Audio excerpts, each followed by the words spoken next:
Hi boys and girls, so I have my black and white on today, my little doggy, and we are going to head out to the library to see if we can find some books on an animal that is living in the cold. Do you think you know which animal it is based on the colors that I have on? How about a penguin? That's right. Let's go find some books about penguins, shall we? Here we are at the library, and I'm excited to see what we'll find, fiction or nonfiction. This is the public library. I'm going to come over to the computer catalog where I already put in penguin, and a whole bunch of books can come up if they are available in that particular library. So I already got the call numbers for these books. This is a call number. So a call number is like your address. It tells you where you can find that book on the shelf. PIC for picture book, HORACEK. That's the call number or address to this book. So I would take that and I would go to the bookshelf and I would find that book. Here's another call number, PIC for picture book, JOHN. This is Easy Reader Night over here. So let's go on the shelves and see if we see those books. In the catalog, it told me to come to the 598 section. So as you can see, I'm getting closer.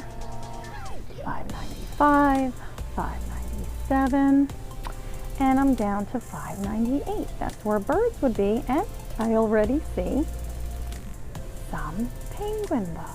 And these are nonfiction books. So anytime you see numbers when you're looking for a book, that's a nonfiction section. It means these books are about real topics. These are not made up stories. So now I'm in the fiction section, and one of the call numbers for a picture book fiction, it's a made up story, was HOR. And the H's, so that's good. Oh, HOR. Is this it? Let's see. HOR, remember? This particular book has the call number is the whole last name. Notice that? Or some libraries have picture book and then the first three letters HOR of the author's last name. But better yet, if they have the whole last name. And this is called Blue Penguin. It would also be fun to come over to the DVDs and look in the H's. Do you have any idea what movie I might look for? In the H's that deal with penguins. Happy Feet. In a public library, you can borrow DVDs.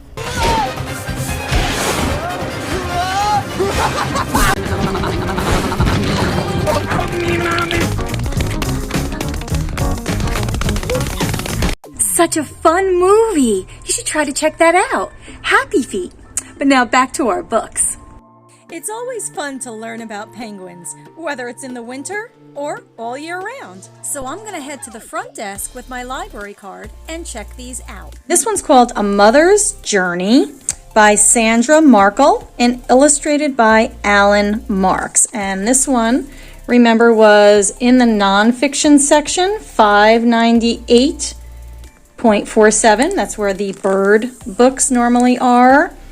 And Markle. Books can be found according to the first three letters of the author's last name, or in this case, they have the whole last name. Better yet, right?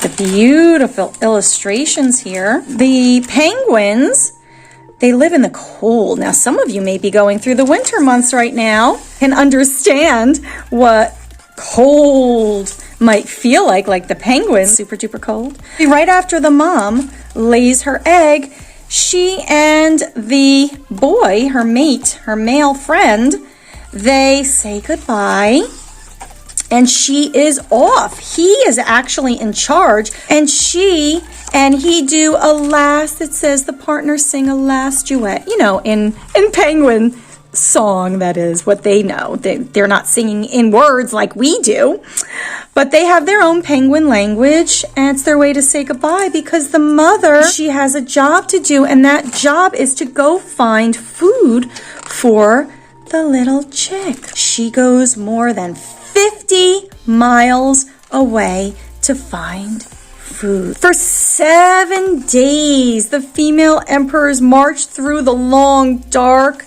night. See them marching?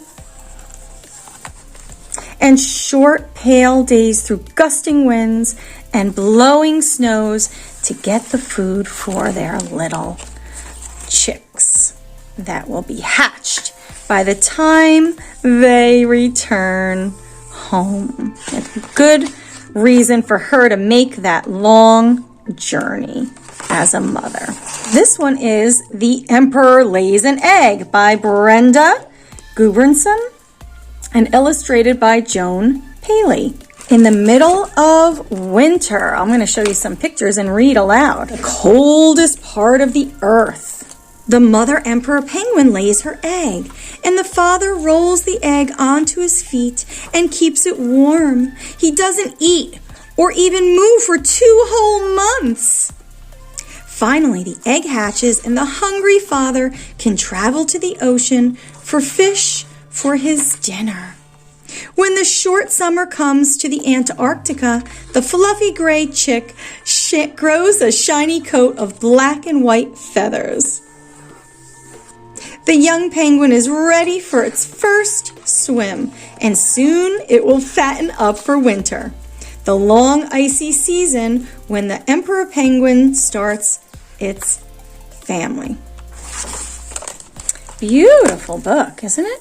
So that's The Emperor Lays an Egg. Then I have here National Geographic, and look who is, and this is kids, National Geographic Kids. Look who's on the cover. It is a penguin. And let me get to that page. Here we are. Penguin City. Look at this. These are called chin straps because they actually look, did you ever have a helmet, a bike helmet? It looks like the chin strap on your bike helmet. They have that's the coloring there. Notice they all have it. So they're called chin strap penguins. See that? Even when they lift their heads up. Wow. They're named for facial markings that resemble helmet chin straps. That's what I just said. Penguins in a colony greet each other with noisy squawks. Mates nuzzle each other. Ooh, it's so nice to get a hug. A bird carries a stone to build a nest. See that in his little mouth? A chick sets on its nest as a parent covers it for warmth.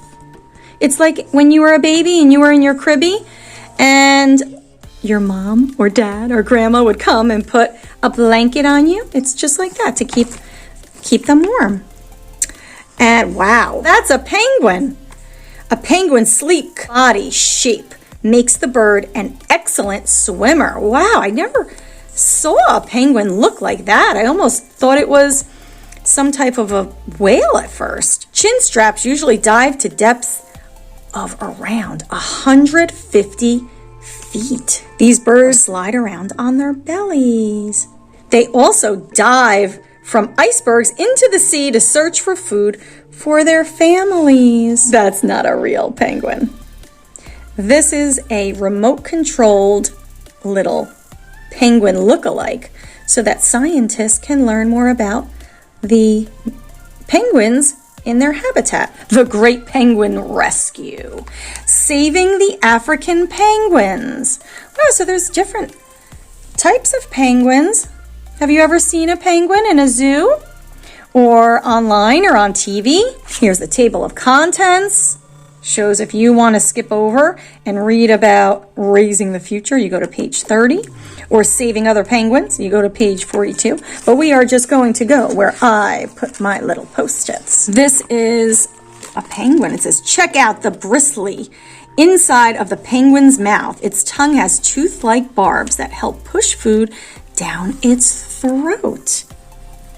Wow. After 3 months old, the female chick is close to fledging, and she'll shed her fluff, her down coat, and grow feathers. And until she does that, she can't swim or catch fish for herself.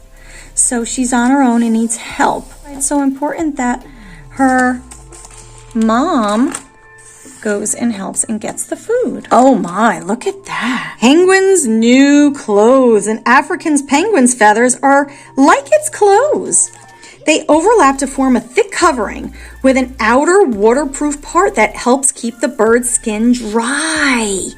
But over time, the feathers become badly worn or broken, and each year a penguin sheds the entire coat. Grow a new one, and it's called, when they shed it, it's called, they molt. They molt their coat.